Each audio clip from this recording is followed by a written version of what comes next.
দেখেন, বিয়ে হচ্ছে চুরি করে, মেয়েকে বের করে নিয়ে মা কত খুশি, টাকা দিতে যাবে না। বিয়ে হচ্ছে চুরি করে, পর বিয়ে করে নিয়েছে কাজে অফিসে গিয়ে চুরি করে বিয়ে হয়ে গেছে, কোনো খরচ ছাড়াই। আর যখন পেটে বাচ্চা এসেছে, পেট দেখা অনুষ্ঠান করছে গুরুকে। হ্যাঁ, যদি সুযোগ থাকে আল্লাহ টাকা দেয়, তাহলে 5টা গরু কাটায়, 10টা গরু কেটে গোটা এলাকার মানুষকে খাওয়ানো। কিসে? অলিমাই। ইসলাম বলেছে অলিমাই। অলিমা প্রত্যেক ব্যক্তিকে অলিমা দিতে বলেছে, যতটুকু সাধ্য হয়েছে ততটুকু দিয়ে অলিমা দিতে বলেছেন। তো অলিমা দিয়ে বিয়ে করতে বলেছেন, অলিমা খাওয়াতে বলেছেন।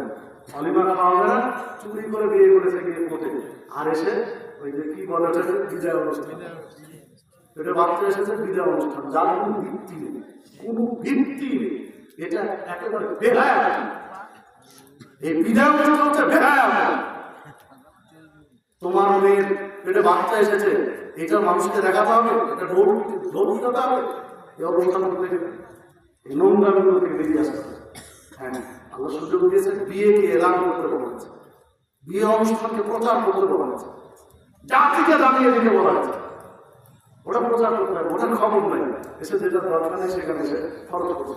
কি দিয়ে জানাতে বোঝানো?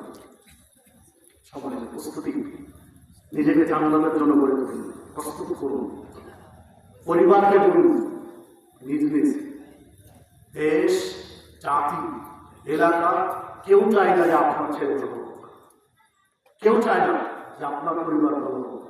সবার টার্গেট শুধু নিজে কি করে মুখে মুখে খেয়ে বড় হবে, এই টার্গেট সময় আছে। নিজের স্বার্থকে বড় করে দিচ্ছে সময়। এই জায়গায় আসতে চাইলে নিজের পরিবারকে ঠিক করেন, নিজ নিজ পরিবারকে সামলান, দিনের উপরে গড়ে তোলেন নিজেকে।